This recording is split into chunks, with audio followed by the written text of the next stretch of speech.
I'm always right in the sun, as expected, because I'm always right in the sun, as expected, because when it's lived in the sun. And, beach times, amusement parks, the convertible back, wind through your hair, uh, fast food. Sometimes it's like tacos or hamburgers. Maybe it's a strawberry, but it will remind you of the sun. And that's why I think there's a lot of positive memories just associated with summer, because the thought is it's warm. I don't have to go to school. I can play all day and run around or take a vacation or meet people for a summer job. But the summer usually comes with an automatic feeling of, yay, it's the sun. It's a good time. It's a time of fun. And I truly do believe that. I don't care to ever be in cold weather unless it's a direct choice where I have planned to be there and am staying for an extended amount of time and then leaving. Outside of that, I've lived in cold weather, I've lived in snow, I've lived in rain, and it's not something that I ever want to do for an extended amount of time. Hello, Hannah Boo. Thank you, thank you, thank you for being here, Hannah Boo. Yeah, we invented Boo, not Bay. Thank you. I'm so glad you're back, Alan. And yeah, I look radiant because I am. I'm right in the sun. I am fantastic, feeling lucky, inspired, hydrated, healthy, and fulfilled.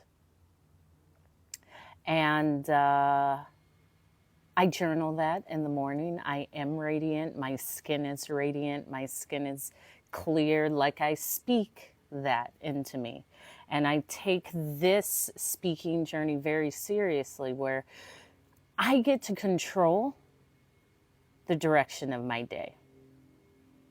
The day is good because I say it's good, not the reverse. Not the day is good because people are nice to me, or I get everything I want, or I only when people don't step on my toes. No, the day is good because I said it's good. So whatever happens in the day, I can maintain this beautiful sense of positive, good check in. Are we still good? We're good. It doesn't mean the day is good until someone steps on my toe and then I beat them up and then I carry that with me during the day and then I tell everyone how terrible everyone is and how I always have to fight. No. You're adding a contingency, like you're adding a only if. I get to lead the beauty and the spirit of my day, and it's a great day. Regardless of what happens, it's a great day. There's something for me to learn in this. It's a great day. This is not going to bother me. It's a great day. I'll let go of this. This person probably didn't even know I was here, and it's not me. It's them. I'll let it go. And then the day continues to be that great day. But all too often, the thought is, the day is only good if this happens. Well, 100% of the time, something else is going to happen. Thank you, thank you, thank you for the follow, Hannah Boo. And I've always witnessed this within people I'm around, and I found it a space of patience. And my dad would talk about this, and my dad was very patient. And he says, you lost the argument as soon as you raise your voice, as soon as you use profanity or a curse word, as soon as you step back in, you've lost it. Because the point is to step out, even if a person is there. What's up, Lopezisa Val? And be able to stand within yourself and breathe for a moment and understand this person, yeah, is yelling and furious, and I'm in control of myself. I don't have to react. I can respond, and I'm going to wait for a response because this person just wants to be heard, or I don't know what it is. However, I'm able to control my response, which isn't an immediate, I'm pushing you over and stomping on your head. No, there has to be another option. There has to be a standard where your only option is not violence, meaning you're an adult. You use your words and you can step outside yourself and cool yourself down. However, if the only option when someone upsets you is to physically hurt them, start there. Because even a child feels something when they physically attack. They don't want to actually hurt someone. And even to ask yourself, if I was a content, fulfilled human being, why would I ever want to cause any discomfort to another human? But if I'm not, if I do have some area where there is lacking of self-esteem or past hurt that I am still defending, then that violence may be the first option. And that's a powerful question to ask ourselves.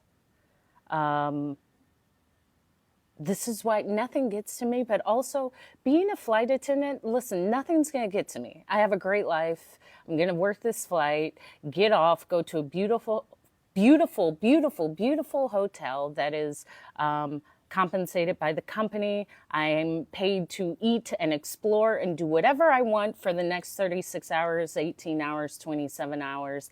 Then I'm going to come back to my beautifully curated apartment and do whatever I want. And because I know this, I'm not going to allow this small interaction on the plane to even bring me out of that space at all. This is just a part of the day. However, my dad taught me this. Most of the time in customer service, people just want to be heard. They just want to vent. So it's not always the solution, but sometimes, thank you, chosen by God, for the follow. Sometimes it's just the fact of the customer speaking, just speaking through the problem, just speaking through the issue. And how often Lola's dimples, ooh, I love a dimple. Thank you for the follow. How beautiful that is when I knew, number one, someone just wants to express. They want to hear. They want to be heard. Okay? Number two, it's not me. Whatever disconnection they have with the airline is the airline. I'm just the face of the airline. So this isn't actually directed towards me. It's directed towards the company, but I am the first level of contact. And when I knew that, I could say, well, I don't have to be offended. Thank you, thank you, thank you for the finger hearts. Saw me baby 24. This. I don't have to take any of this personally because it's not personal. It's not personal. And remember that within every interaction, really, but especially in places of business, it's not personal. To allow a customer to physically create discomfort, and I know people are people, I understand. To allow a customer to physically create discomfort, and I know people are people, I understand. It shuts down.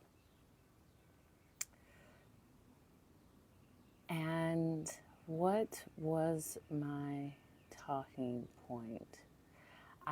It will come to me, but in the meantime, I see all these oranges because I did pick some oranges, and there's just so many, and it's only I'm I'm searching for orange recipes because I make orange juice and I eat the physical orange, and I will dehydrate orange slices. But outside of that, what are you to make with an abundance of oranges? And what are you to do when abundance is just you?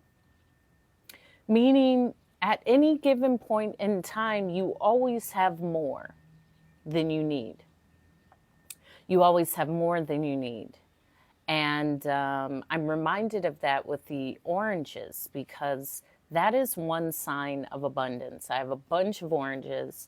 I will give them to neighbors. I will juice them. I will try to use them. But that reminder that that's one example of an overflow or a abundance. And to recognize that is to recognize how there's other areas of abundance in our life.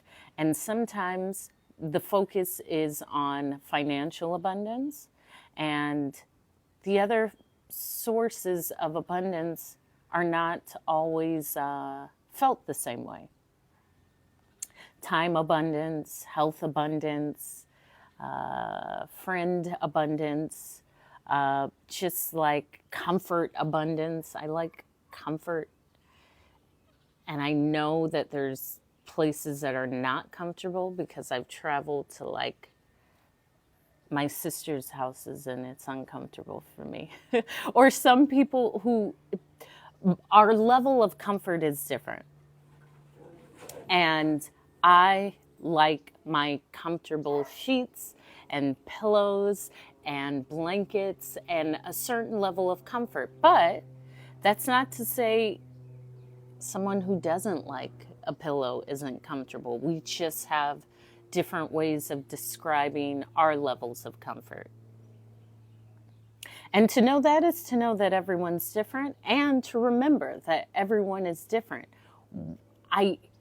Just because someone doesn't like 80 pillows on their bed does not, to me, mean that they don't understand comfort. They have their own understanding. And to see it in that way is a compassionate way of understanding how we're just all different. There's no right way or wrong way. I just accept that you are here in this. Thank you, Miss Ree, for the follow, in this beautiful experience, and that's all it is.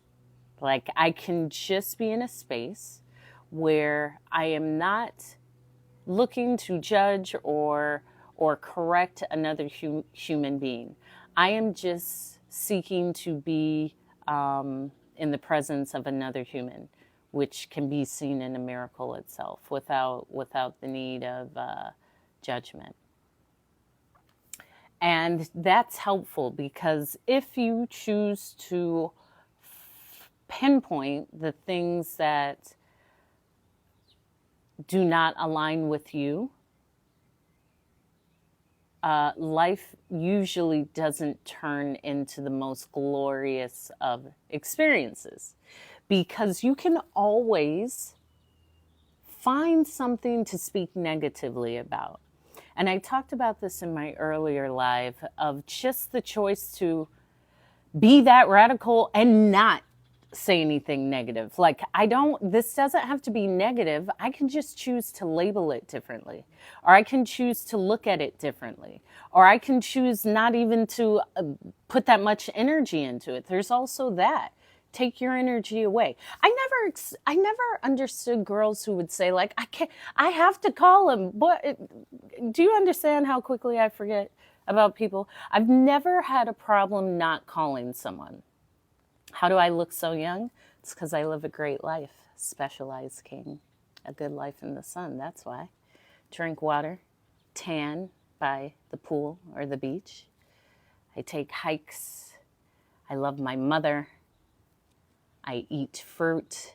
And I love a red lipstick and an adventure. That's how.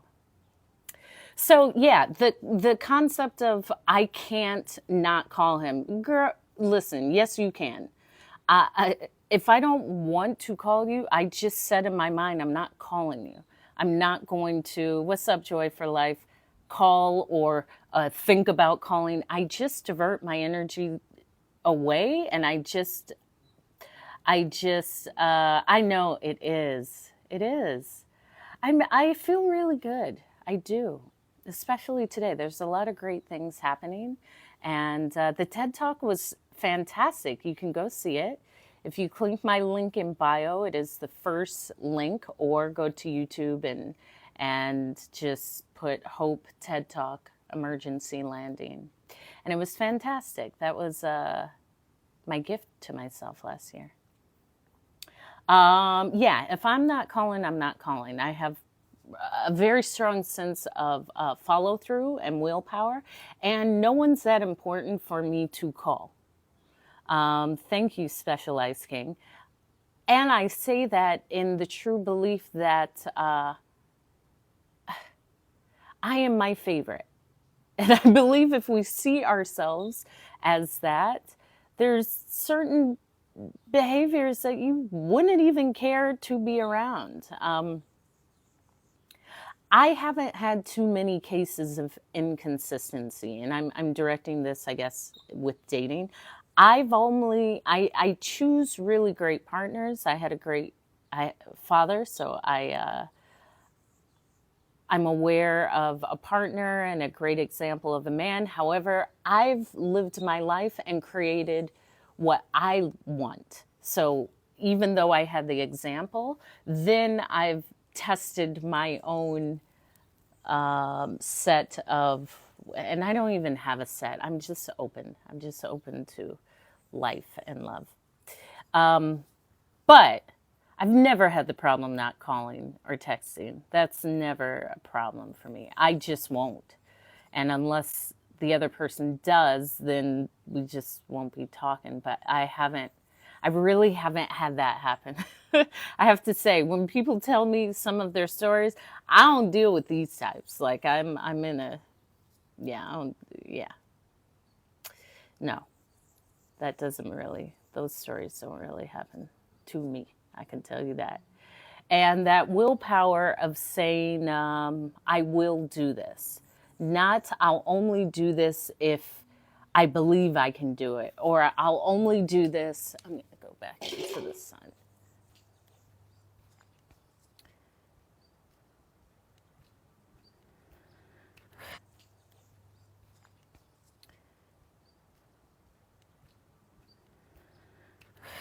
Do it.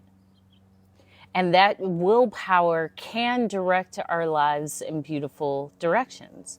And because I am steadfast with the whole calling thing, it alleviates a lot of worry and misunderstanding and headaches. And that's why I enjoy a level of willpower. Because when you present a certain standard, that's the only thing that can be reflected back. But if there's not a standard, anything can come, if that makes sense. And I've been really enjoying the sun. Someone said, you're glowing, and I am. And I really just run to the sun. And I spoke earlier today about how I had the willpower. I'm not going to have another winter with cold snow and yellow snow and all of that. No, I'm not going to do that. I will no longer live in these cold places where I have snow. And it's a real flex because it's taking the risk of doing it. What do you mean accountability? There is, of course, there's a standard for accountability, but you're either accountable or you're not. If we're talking about accountability, Mr. James, there is no standard. Accountability just simply means taking account, taking responsibility. That's it. So in that regard, that's very easy to decipher.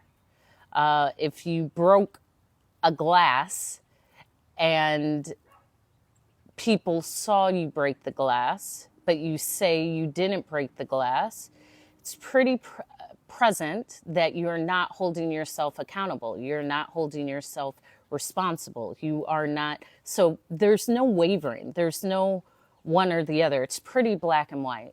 And accountability comes with a wisdom, but it also comes with willpower. Like, this is why it's difficult for people. Accountability is difficult for most people. Thank you, Yama35, for the follow. That means I have to take responsibility of something. I have to take ownership. And I don't know what that means. It could mean that I get yelled at like I did when I was a kid. Whatever you associate accountability with. But it's a beautiful trait that when I see, I note, and I appreciate that person, because it takes something to be accountable. It takes something to take responsibility of your actions or something you've said or something. That takes like a true boldness and somewhat of a leadership quality, because there are people that are just afraid of what accountability may bring. And I made a TikTok about this, that all you have to do is do it once. Because once you take accountability once, you actually see it's not as bad as you envisioned. Like, it's not challenging. You don't lose a part of yourself. Like, it's an empowering feeling to say, I did this, I messed up, or this is what I did and I'm taking ownership of it. That's a really noble move that probably stands out, because it may not be a trait that's often shared with people. So that's my standard of accountability, Mr. James. You're either accountable or you're not. There's really no gray area. And actually knowing what accountability is. And these can be demonstrated. Most of the time, you see it in like people that you may see in leadership, maybe a teacher or someone in a leadership role. But it has to be taught, because it's something of grit to have that ability. And I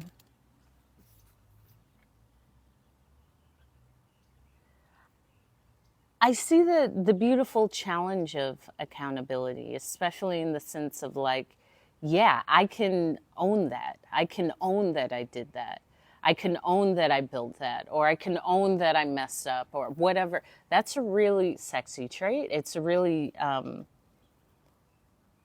admirable trait.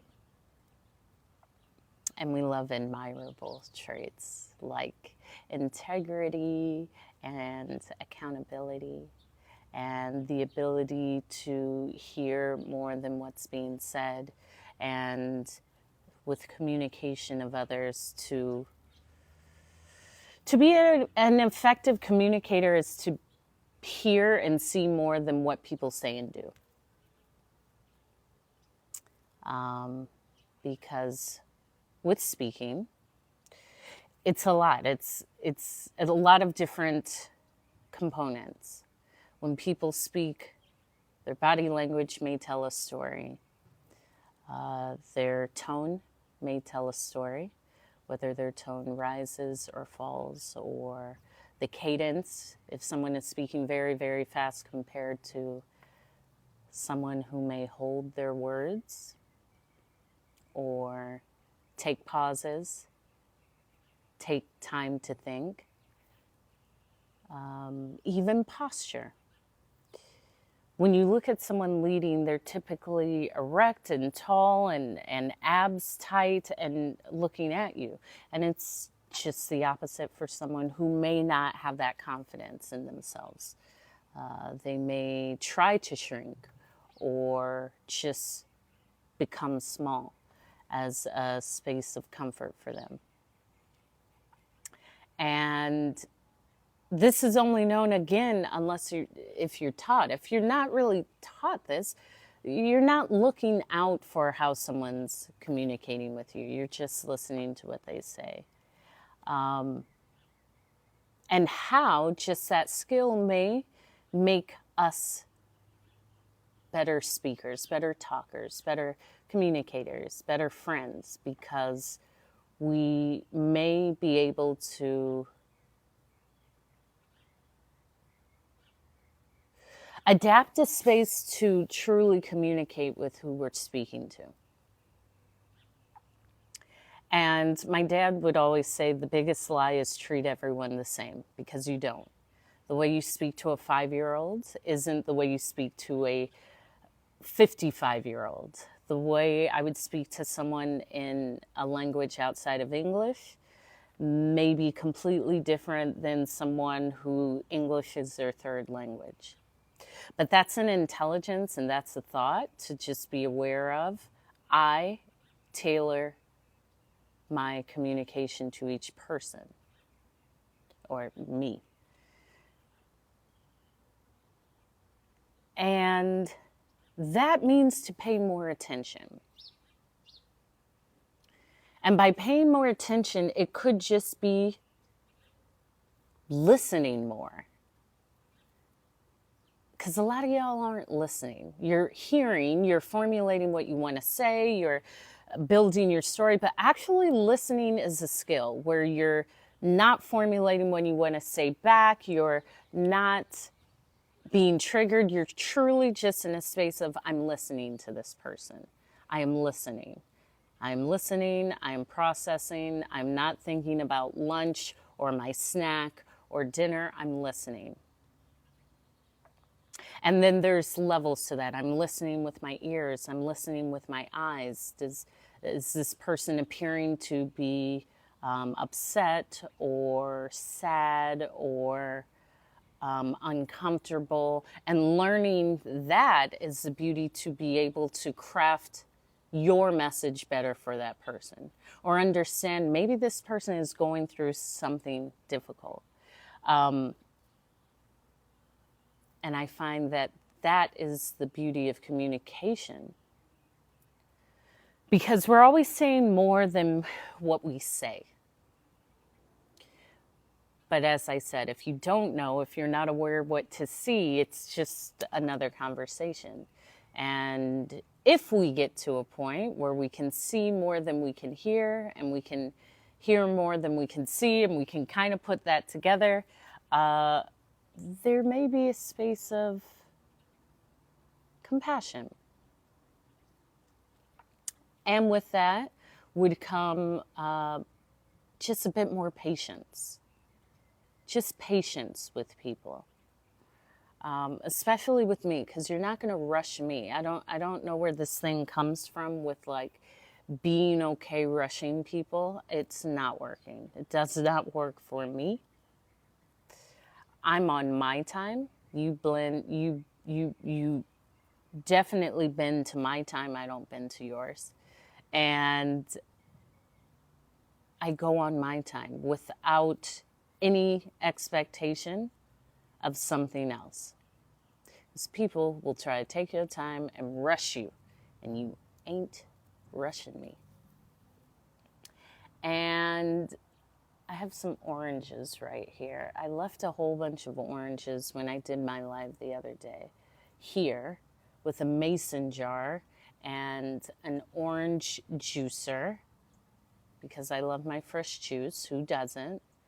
In fact, I only drink, well, I've been drinking Martinelli's, which I love because my mom always gets the cute little bottles. I don't drink juice. It's just, I don't know how long it's been on the shelf. I don't know what's in it. I will eat the piece of fruit. If I want an orange, I'll just eat the orange. Then I have the fiber, I have the whole fruit, not just the condensed juice. However, if I have juice, I'll juice something. But bought juice just isn't good. And also, I always have fresh fruit available, and I enjoy the art of creating the juice, like jus d'orange presse. I think it's jus d'orange presse, like fresh pressed orange juice. I will take that over your boxed juice, even if it says not from concentrate, because I'm all for that, but it's still not good. And I don't like juice. Like, I really only drink water and tea. That's it. I don't drink juice. If I go out to eat, I always love my I like Pellegrino, or well, I there's a few waters I like, and I love a sparkling mineral water, not soda water like Americans with the bubbly tap water. I like my bubbly mineral water. And because I don't really drink juice unless it's juiced from a piece of fruit, you lose the taste for it. You lose the craving for that because it tastes different. And in simply doing that, it creates less choice, because I'm never going to drink a boxed juice. So if I don't have juice, if I don't have a piece of fruit to juice, I'm just going to drink water. And what's up, Isla? And those beautiful choices that ensure you feeling your most comfortable self, like me doing my daily walks, is a part of my health plan. It's a part of my well-being. It's not if and or. It's has to be done. Hola, hola, Bella. It has to be done. And when I spoke about willpower, that's a part of it. It's just a part of my day. There is no day that I say,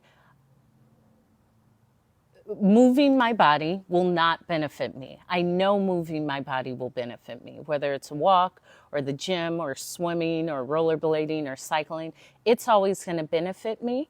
So I remember someone saying, you have 24 hours in the day and your body works for you 24 hours a day. You can give it 1 hour to ensure that it continues working well. And I remember that, just that 1 hour cumulatively, that 1 hour every day, that becomes the habit, that becomes why you feel good, because you have to shake some of this stuff out of your body and stretch and move and just challenge your body and see your growth in your movement journey, workout journey, whatever. Just move. It could be dancing in the house, just move. If you're sitting for too long, rest is important. Rest is always important. Stagnancy is different. Oh, great, Alan Jeter. Great. I know, yes. I know. Thank you, Ayla. Muchas gracias. Yes, muchas gracias. I do know a little bit of Spanish. French is my most well-known language, but all of these languages start sounding the same. And because I'm from Central California, California has a beautiful history with a very large Hispanic population, starting from, well, after the Mexican-American War, as well as there's been several notable times. And California has, the U.S. as a whole, but California has also aided in that melting pot with my mom's parents, my grandparents. Oh, you know, I'm gonna get a tan, baby. You know I'm gonna get a tan. You know I love my tan. And I ideally would be here with nothing, but that's not appropriate for the app. Because, you know, I don't do a tan line. As a goddess, our bodies need the sun in every place. However, no tan line. perfect color, no tan line. um, yeah, of course. I'm that one. I am probably that hot neighbor that I aspire to be, like the 80-year-old neighbor that people are like, where's Daisy Dukes? She's 80, she doesn't look 80. Like, yes, absolutely. I just like being out, like feeling good. I like being by the water. I'm always talking about this, and I always have been. I'm right next to a pool right now. It can be a lake. It can be the ocean. I love having a swimsuit on. I love having jean shorts on. I love ideally having nothing on and being in the sun and like picking fruits and going to waterfalls and enjoying a great life. That's what I do. And I've kind of made that life maybe my identity because it feels nice just creating the life that works for you. Creating the outcomes that will serve you and not the other way around. I am not actually...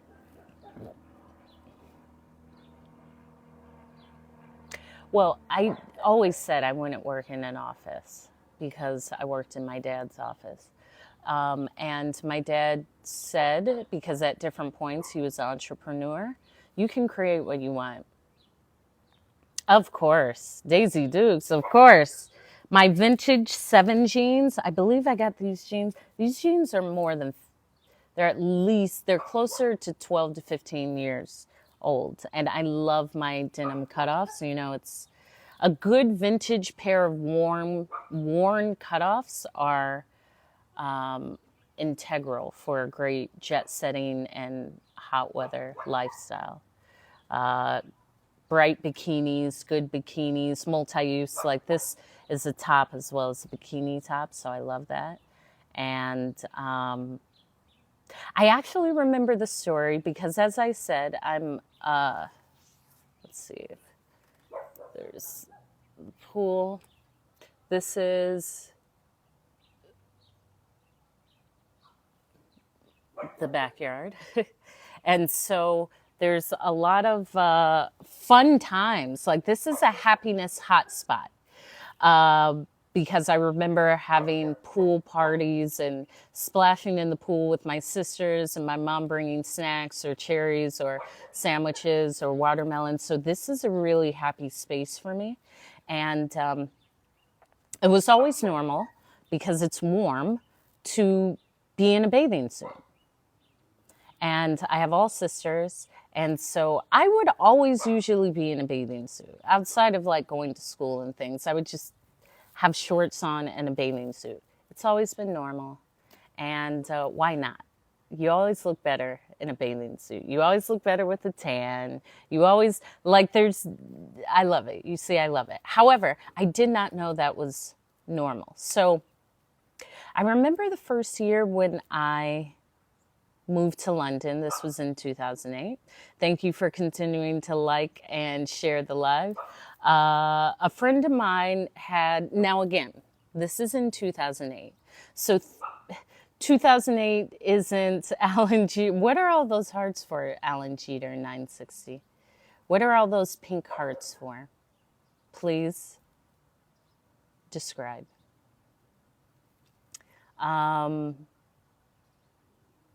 So 2008, this is before Instagram. This is like past MySpace. We're in Facebook. Do you really, Alan? I would always say, well, how much? Words only express so much, and that doesn't really say anything.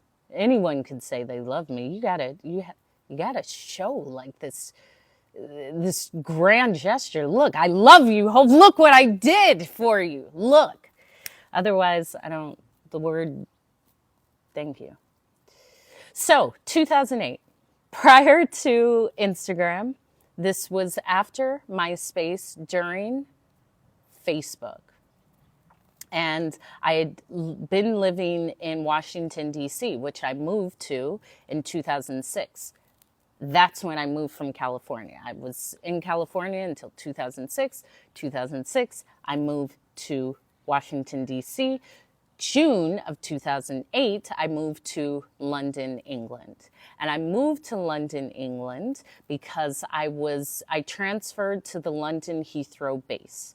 So I had a work visa with a minimum of 4 years that I would be able to work in the UK. And I was like, I'm out of here, I'm going, I'm out of here. And that's what I did. And the first few months were difficult because you see I'm sitting in the sun, but I did not know that this is not the normal weather pattern around the world. Meaning, I transferred to London June 1st, and I think summer ended June 18th. And it just went back to rainy, cold, gray, misty, and miserable for like 4 months. And it was shocking, and it was appalling, and it was really terrible. I was like, this is a terrible, terrible thing. A terrible place.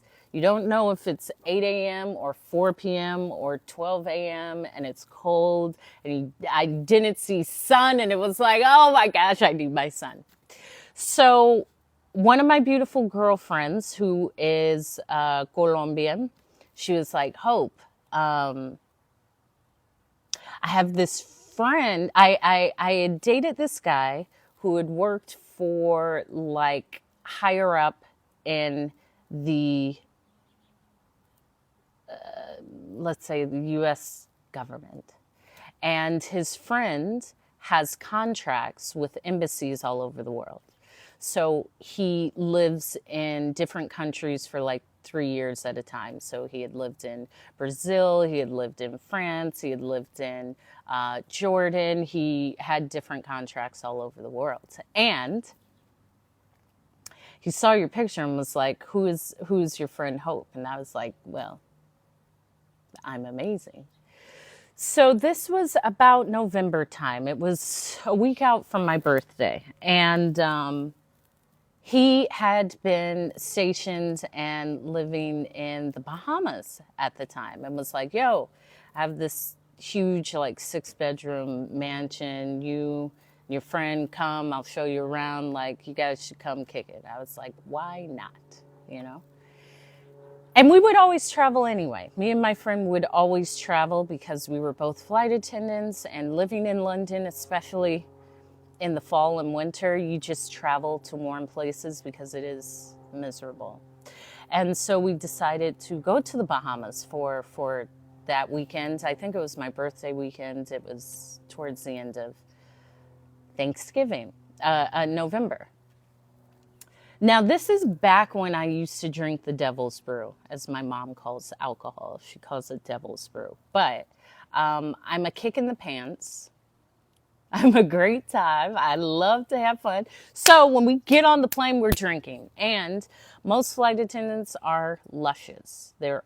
We like to drink. Like, life is like a never-ending vacation. So we take our first flight from London to Chicago. And on that flight from London to Chicago, I think the flight attendants initially started us off with champagne, which is always great. But we just don't stop during the whole 8 or 9 hour flight. We just drink and drink and drink. And we're like 23, 24.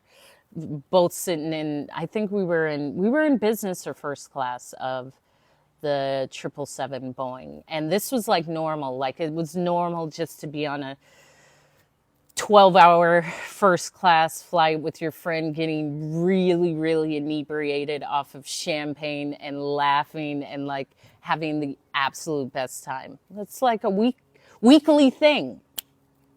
So we're drinking champagne, and then I think someone brought us orange juice and vodka, and we would just drink. I can drink, and I'll leave it at that. I don't think I'm like a good drinker. Thank you, thank you, thank you for sharing the live. And Michael Kelly 3981, thank you for the follow. Christina Chavez 7779, thank you for the follow. I tip my rose crown to you. So, champagne done, dusted, 4 bottles done. London, Chicago, O'Hare. We are not working. We're off for like 3 weeks. And we are fully in a beautiful mix of first class and a lot of alcohol in our young, robust systems. So we were really inebriated, and we landed in Chicago O'Hare to go through passport control because we were connecting to go to New York to actually stay with my sister. And I was a little inebriated, so I was holding on to the pillar in the arrivals hall saying, "Have you seen my friend?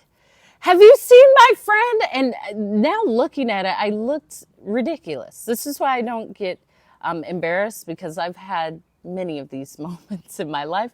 But she was like right next to me, and the security guard or the arrivals officer was like, "These girls are ridiculous." So I finally was reunited with my friend, and we connected on our flight to go from Chicago to New York. And this is en route to the Bahamas because the friend has invited us. But the friend was like, "Who's Hope? We like Hope. You and your friend bring Hope." So we landed in New York with the expectancy to pick up another one of our friends who was another flight attendant who had worked with my friend at a different airline. So they worked at a regional airline before one of the friends was hired onto one of the international carriers, which is where I met her. And we were going to stay with my sister who lives in New York. And so the girl who was meeting us there was in a absolutely atrociously bad relationship. So she was in a relationship where she would buy the guy like TVs and cars and whatever else, and then he would disappear for like a month or two. But he did not want her going on this trip with us because we were going to the Bahamas. And so unbeknownst to her, thank you, Daniel Franco Acosta, for the follow. Unbeknownst to her, he actually took her passport. So she was flying from like, say, Charlotte, and flew from Charlotte to New York to meet us. But she didn't know that prior to her leaving, he went and took her passport so she couldn't travel. There's always another layer to the story. So she meets us, and we all come to my sister's house, and she said, "That's so strange. I can't find my passport." And I didn't think anything of it, because sometimes you may say that, but then you remember, oh, I put it here. So I didn't think anything of it. We continued out. We went out with a friend of mine to, there was some event. We went out to some event in New York, came back, stayed at my sister's, and left the next day. But she didn't leave because she found out she didn't have the passport. And I believe he sent a text message like, "Ha ha, you ain't going nowhere. You ain't going nowhere." He's ridiculous. They were ridiculous. I believe they learned something in that thing. So me and my friend continue on, and we take our flight on that time, because flight attendants can fly on any carrier. We can fly on any carrier within the U.S.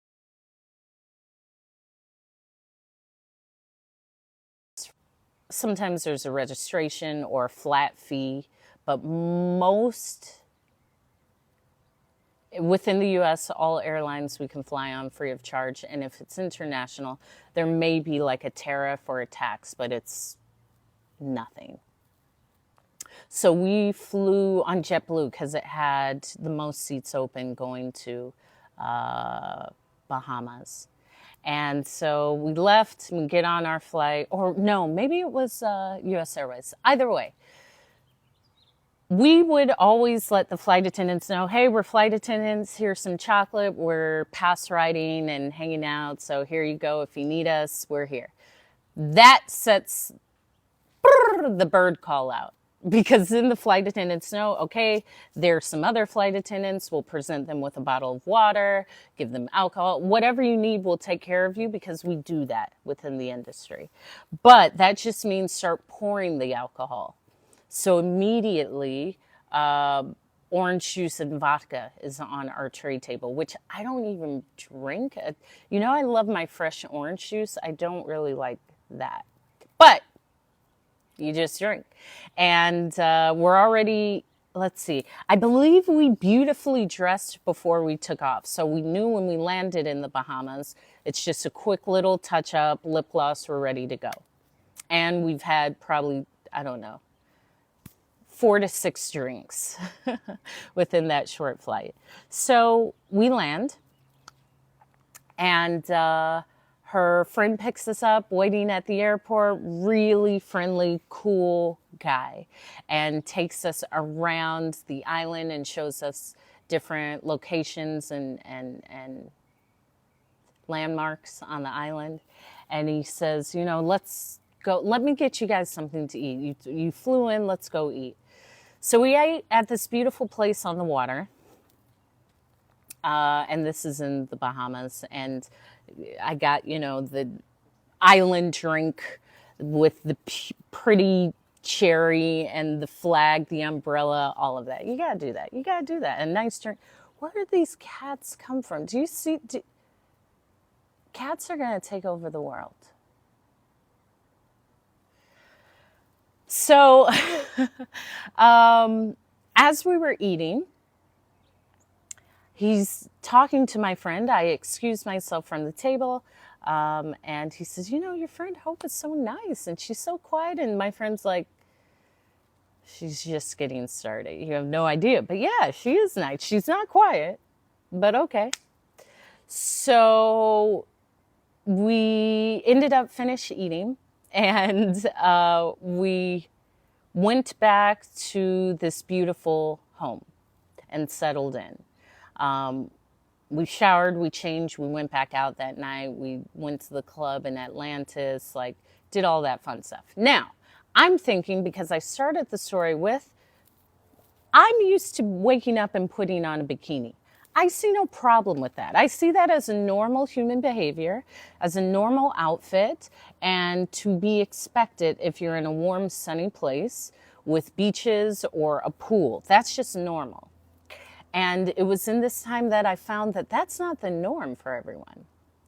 Because I woke up and I put on my bikini, and I went down to make some oatmeal in the kitchen and like make scrambled eggs. Like, I love to cook, so I'm cooking in the morning. And my friend is like, Hope. I'm like, yes. She's like, you just have a bikini on. I'm like, what's the problem? Like, I don't even, yeah, I do. What's the problem? Isn't that normal? She was like, that is not normal, Hope. I think it's normal. Someone in the chat can tell me, especially if you're in a warm weather location, just putting on a bikini is normal. It's normal. And of course, the guy was like, this is great. This is how she just puts on bikinis and starts making oatmeal. This is fantastic. Thank you. And it was a reminder that we all do things differently. We all do things differently. What you may feel is normal, such as casually putting on a bikini right when you arise, may not be the norm for someone else. Now, it's not that they won't appreciate your norm, because everyone loves a beautiful woman in a bikini. That goes without saying. I think it's the best outfit choice just because it shows a leisurely status. However, No one will ever say, I don't want to see a beautiful woman in a bikini. And that's the lesson to this entire story. Be in bikinis more because it's just helpful. And you'll get a tan, which is always the greatest. We always look better with a tan. No one says, oh, you look so unhealthy, you have a tan. No, you always look fresher and just like life is good, you know? So, in saying all of that, it is a part of, you got that right? You got that right, York. You got that right. It's just a beautiful thing. That is the message of the day. It's a beautiful thing. Go get some sun. I said that earlier today. To get some sun, man. It's like, it just is changing your life. And if you don't have the ability to have some sun, find the light that's within you and shine it upon yourself. Because we have the ability to bring that same feeling like we feel when we're in the sun or by the beach within ourselves. When we think of good times, when we think of accomplishments that we've done, spaces we've grown out of. And that can be your sun. That can be your light. That can be your light. Yeah, York. Any other questions? Any other comments?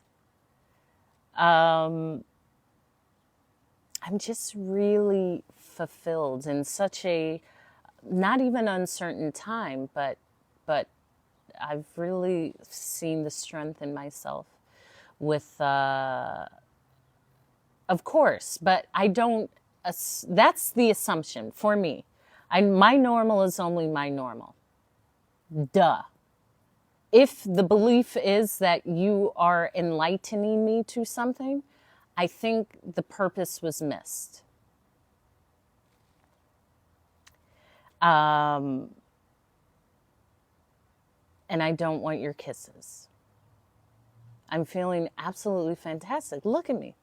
I'm feeling wonderful, fantastic, magnetic. I have a flower crown on. I drank some delicious water. I had a lovely conversation with my mother. I finalized some beautiful developments. I'm feeling incredibly on time.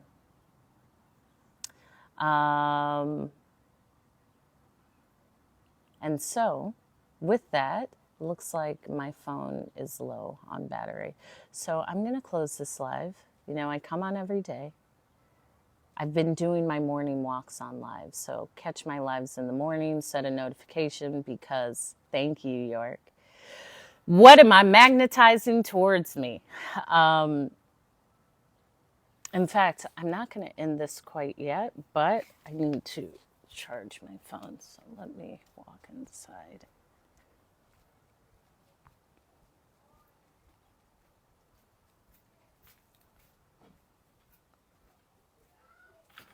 Thank you, thank you. I'm not going to get off quite yet.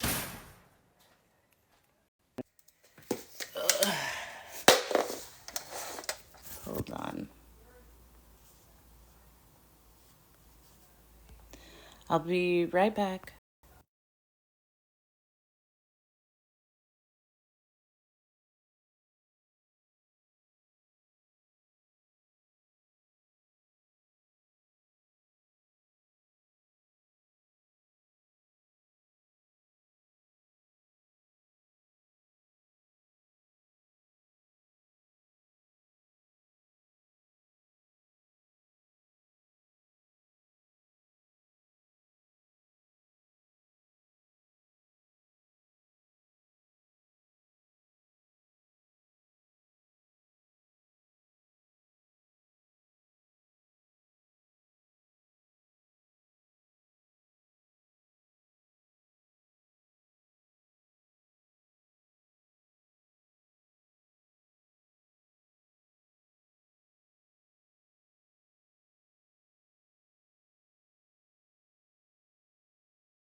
Okay, had to move over so I could plug in. What's that? So, what happened? Nothing happened. Nothing. Thank you for the rose, York. And what's up, Blessed Tone? So, yes, the beauty in the day is to enjoy the sun, move more, be by the water more, expect good things more, and to really see the beautiful transition and transformation that we're all making daily, sometimes without even thinking about it. And how that can be powerful and helpful in some way. Thank you, Alan Jeter, for liking the live. And is there anything else? You know, that was really, the other day I invited someone on as a guest and we had a cool little back and forth. So if you're up for it, because someone got hung up on who asked to join the live. And listen, baby, if you don't know what to say, if you don't have it, don't practice on me because I will just hang up. So that is all for me. It's all for me. I am going to journal while the sun goes down. Plan the rest of just continue to work towards things that are for me, and continue to show up. I'm really appreciative because even the journey to post is like a journey. And where I was last January is definitely not where I am now. And seeing that beauty of just consistency and belief, it's beautiful what we can create and what others may benefit from. And so I am really grateful when I see York and Blessed Tone and any of the hopefuls, because this is not just like a pastime. This is something I love to do. Tell me, what do you remember about the first day you saw me? It sounds like the start of a romantic comedy. So I'm really grateful because I've seen a community of people who are engaged and who are supportive, and really, I say my tribe because that's what it is to me. It's not like followers. It's like we joke and we show up and we recognize each other, and it's a really cool type of connection. Oh, when I cut my hair off. Yeah, I remember that. That's on my YouTube. So I have a YouTube page, Hope is Speaking. Subscribe to my YouTube because all of my lives I upload. In fact, because I personally had stepped away from all content, things slowed down. I had life was happening. However, I have all of my lives, including that live that York is talking about. If you go to my YouTube page and go to my daily TikTok lives, it's entitled Change Your Hair, Change Your Life. So you could probably just go to YouTube and put Hope, Change Your Hair, Change Your Life. And it's that entire live where I woke up, I was in Maui, and there was this insane push to cut my hair. And I had been slowly cutting my hair shorter, but it was like, no, this is what I'm doing today. I'm buzzing off all of my hair and I am dyeing it like icy blonde or golden blonde. Like I saw it in my hair. I see things in that way. Like this is the look. Buzzing off all of the hair and going blonde. And that's what I did. I woke up and I spoke to my two neighbors two amazing girls who are like my nieces, and I said, yo, do you want to help me buzz off my hair? I need the back buzzed, but I'm buzzing off all my hair tonight. I have this intense feeling that this has to be done. It has to be done by me and you and today. They were like, cool, because they're like 14 and like 19, 15 and 19. And so York 2700 Dickerson is talking about that. That's the first time he saw me, where I said, yo, I'm going to put this on live. And I went live and I buzzed off my hair, and then I might have dyed it pink. Like I lifted it and dyed it pink. Either way, it's on my YouTube. And so all of my lives are on my YouTube. And I'm sharing that with anyone who wants to create content or just wants to create. It doesn't have to be for a profession. It could just be for your own personal enjoyment, or for you to document, or to find other like-minded individuals. And it was nice. Anytime I may want to second guess myself, I can actually see, wow, I have 200 pieces of content on YouTube, and what that takes, and what I had to learn to do that, and getting past a feeling of discomfort, or what I had to learn, how to make a thumbnail in Canva and how to edit. All of those steps go into that. Of course, as a man, you would think that, yeah, I since that day, you always wondered, how would you and your child, how would me and your child look? That is never a thought I've ever thought of.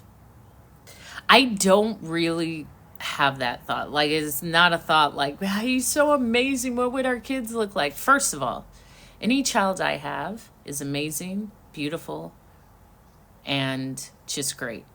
But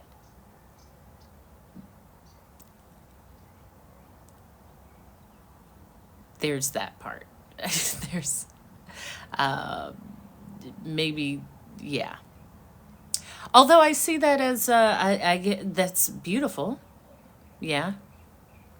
But just in confirmation, I have never had that thought myself. I don't know. I probably have had that thought about people, but my goal isn't like, let me have a kid with this person. That's not the, like, that's easy. My friends have that. You could just have a kid. That was, I've been ducking and dodging that my entire adult life. Do you know the freedom it is to operate as you, by yourself, with yourself? I had told my niece, because it's me, I can always restart life.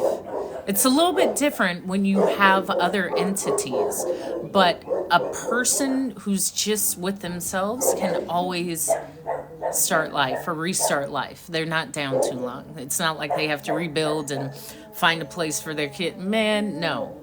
So let me throw this out here. I'm not typically thinking, these dogs really need to be walked. Like, dogs shouldn't be outside. I know. Isn't it crazy? It is crazy how beautiful and intelligent I am. I know. It's crazy. Crazy. Can't be understood. But some can. The right ones can. And I'm never at a lack of that. And I appreciate those who appreciate me, and they show their appreciation. And as I said, I don't really have too many bad stories to, I don't have any bad stories. Bad doesn't exist. We can just change that to like lesson. But I pick well. I dedicate that to both my parents, and I make good decisions, and I trust them. Also, with relationships, again, I'm not like, that's not my goal. My goal in life is not to achieve this. No, I'm not going to tell you that, York. No. I am not going to tell you that. I am not going to tell you what day, because there is not a day that I want you to come and visit me in Hawaii. No. No. However, if you want to allow me to enjoy my day, you could make some grand gesture of some sort. But I can assure you, I will not be listening a day for you to visit me. And here's the other thing. You see how you typed, well, meet me in Frankfurt? Here's the other side. There's gentlemen that say, I would love for you to accompany me at this tournament or this event. Let's say that it's in, where's a good place? Yeah, Frankfurt's a good place, but Frankfurt or Paris.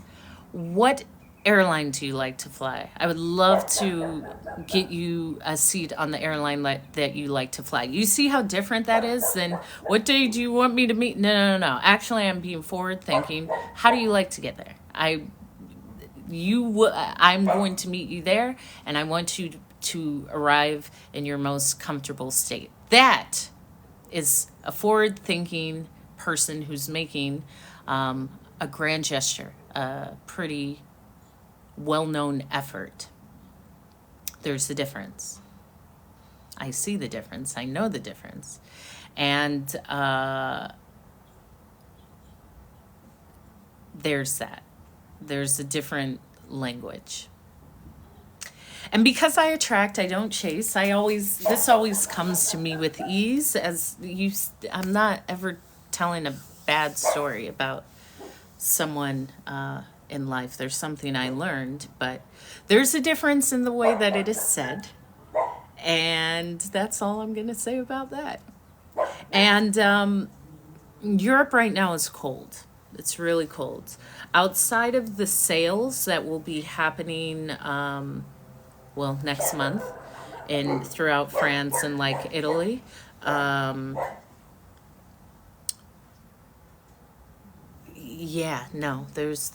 there's other beautiful places that people can meet.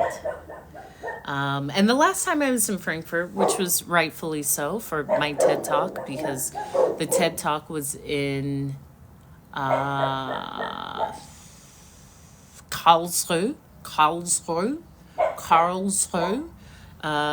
There's a university in this town right outside of Frankfurt. What's up, Odi Ango? And I enjoyed it because there's things that I get at the DM, which is similar to like the CVS of Germany and the market. And there's certain stores in Germany that I always frequent from being a flight attendant. And I've been to Frankfurt, I've been to Berlin, Hamburg, Stuttgart, Mainz, and Munich. And there's one or two other places, several times. So I've Germany, but I'm not going to meet you there. No. Any other person want to throw out some of their deepest desires? Thank you, York, and you know this is all from a space of love. What's split it? Do you mean spill it or split it? I don't know, Bloodstone, what that means. So I am going to it's just been a great day, and it keeps getting better these past few days. And I shared earlier today, this is a true testament of our strength. I let all of my hopefuls know. My father died on December 27th, and the beauty of like knowing oneself and having been in therapy and knowing your resilience or just being open to what you feel is beautiful. And me being of some support to my family and my mother, who I'm here with, is a really healing, beautiful time because, good night, Blessed Tone, because sometimes the thought is when a person dies or a parent dies or someone close dies, I can't handle it, I can't handle it, I can't go on, it's unbearable. It's what it is, it's grief. And you feel it and it's cyclical and I release and I go on. There's never a time where I feel like I don't have what it takes. And I believe this is all of us. Believe we all have that deep strength that's within us that is often born in those times when we're able to be open to it and feel it and adapt and observe and sometimes release the old version of ourselves. Because I do have a belief once I'm mourning the loss of a former version of me. Once my father died, there's a part of me that probably is no longer active in some way. And just being open to all of this and journaling all of this and being in the sun and sitting with my mom and having conversations and really being able to say, I could have said the past 2 months have been some of the worst months in my life. And instead I say, the things that I've learned in the past 2 months, I've learned to change the perspective. And I shared that this morning. I could say, my birthday was terrible. I was in the hospital with my dad in the emergency room and this, and it was bad. And no, I chose to focus on the fact that I had one more birthday with my dad. I had one more day that this man who conceived, brought me into this world, was here with me. I was here with him. Take out that he was in the hospital. Take out that it was ICU. Take out, what's up, Doobie? A month later, he died. Take out all of that. Just the appreciation of, I am here celebrating another birthday. In fact, my last birthday with my father. And how powerful that is, how powerful it is to be able to change that perspective and be able to say, yes, all this is true. Yes, I'm in the hospital and I'm grateful for this birthday with my dad. I'm grateful for this time. I'm grateful for this moment. I'm grateful. Thank you, Doobie. I am. I got my bikini on. I'm bikini fresh. I'm glowing with my bikini. As soon as the sun is out, I'm out. I'm in my bikini. Like, why do you want to live life any other way? Why? Why? Well, yeah. So the beauty of the change of perspective and the change in the ability to see more than what you want to see, and how that is powerful, how I've reflected on my own strength and my own beauty and resilience, and like how powerful I feel and how beautiful it is to be open to whatever feelings or emotions, grief or anything in life brings, and knowing the power of, like, I can release this, I can journal about this, I can walk outside, I have all the tools I need, and I am okay. And I'm okay. And I believe that's something that's central to all of us, that we can be okay. We can be okay. And you will be. And to be reminded, it's all a change in perspective. Yeah. Well, there's no difference between me or you, York. It's only that whatever label you put on the difference, but we're still living this human experience, and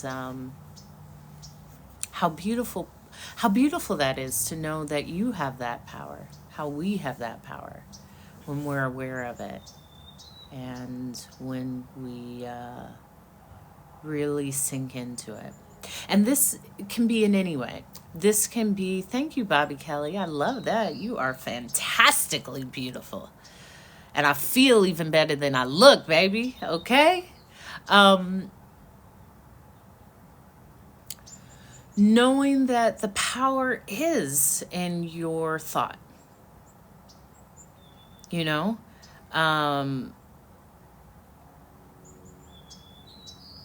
I don't even know what you're talking about, York. I'm talking about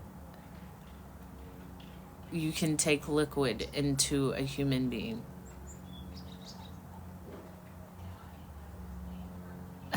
Okay. Thank you about my teeth. I appreciate that. Thank you. Regardless, okay? I'm trying to make it as simple. And here you go. Here you go. Here you go. Mess up the moment. You ain't messing up the moment, okay? So it's been a fantastic day, and I'm here to share that it has been, and this word of upliftment and just a feeling of reset and boldness and true, like, gung-ho. This is great. This is good. Life is good. It is me. I'm moving forward. That feeling, anchoring that instead of everything is bad, nothing works out, I don't like myself, I don't trust myself, I don't like nothing in life, I ain't grateful for nothing in life, I don't even want to be here. Like, let's switch it. Let's try something different. Because that may bring different results. Will you, Alan?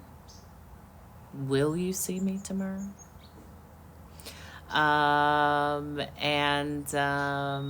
Yeah, kudos to those who are attempting to make grand gestures. There's been some lovely grand gestures, and I see it, and I receive it, and I love it, and it is,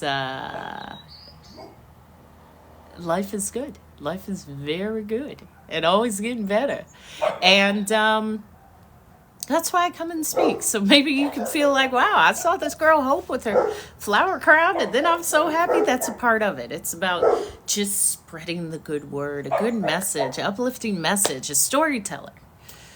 Because that's what I do. I tell my story. I'm your queen to be. What's up, Marquita? What's up, Marquita? She's your queen to be. I can't even really do my cold plunge anymore. I think the water is warm. I am so glad you do, York. Now switch it back to right. Alan, yes, coming to America. Well, see, my favorite part, because I think my high school boyfriend loved Coming to America. Now, my favorite part was at the end where he goes, sexual chocolate, and walks off the stage. That was always like my favorite part. But you know, it's nice always relating over a good classic movie. And I'm gonna go and make me some cookies. And I was saying at my book club, because I'm in a book club and we're reading, I think we picked up again Atomic Habits, which we read last year, but we check in with certain points of Atomic Habits to hold each other accountable. Are these dogs really bothersome? Can you hear them a lot? They just have to be walked, but that has nothing to do with me, and I'm going to focus back on this. I'm glad that made you laugh, Jeff. I'm glad it made you laugh. I love to see a chuckle. I love to see a man chuckle. Hasta luego, amor. Thank you for the follow, Brandy Nichelle. Where are you taking me out for a walk? Where are you taking me for a walk?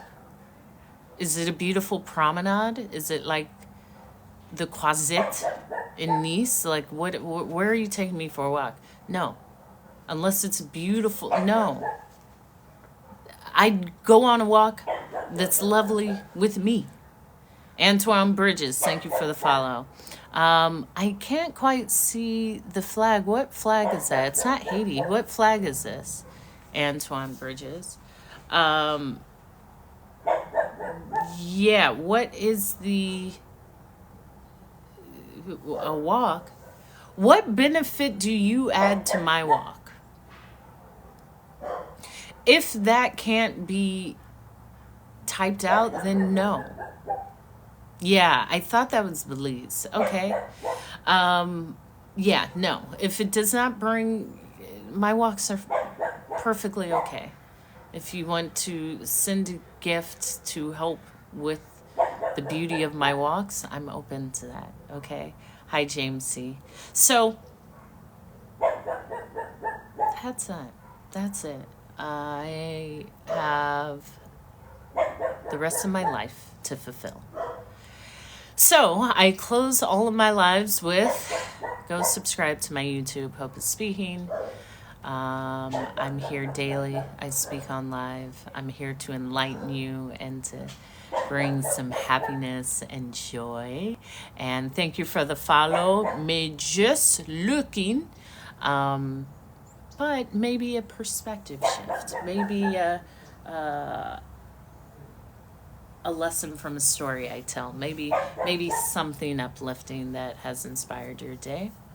And if you don't catch my lives, they are all uploaded onto my YouTube channel, along with thank you for the 9 roses, York, along with other content. So subscribe to my YouTube. My TED Talk that I gave in October is located in my link in bio. So if you go to the link in my bio and you click it, the first thing is my TED Talk, or go to YouTube and you can put Hope TED Talk Emergency Landing, and you will see my purpose of speaking and storytelling, because I'm a storyteller. There's lessons, it's funny, I do it well, and ultimately I'm a storyteller. And I close all of my lives with be the reflection of love, because we all come from an infinite source of love. Show up with a grand gesture, because I see these grand gestures and I'm enjoying it. I feel appreciated. And some people really understand what a grand gesture is. But if you don't show up, you can't be there. You aren't there. You're not doing anything. You're just talking about doing it. You're imagining doing it, which is a part of it, but you have to get to the part of showing up. So show up. And find the glow that will keep you going. That is great, York. I have so many of them. You will be hearing about more of them as well. So find the glow that keeps you going. Just means what pushes you. What are you showing up for? Why are you doing this? Are you doing it for you? Are you doing it for the future of your children? Are you doing it for your future self? Do you even know why you're doing it? Are you doing it for someone else? Find that out, because that may give an answer to a lot of whys once you understand what is keeping you going. So what's going to keep me going now is some cookies that I'm going to make. So enjoy the rest of this experience. Follow me or not, but enjoy the rest of the day, and I will see you tomorrow. Bye.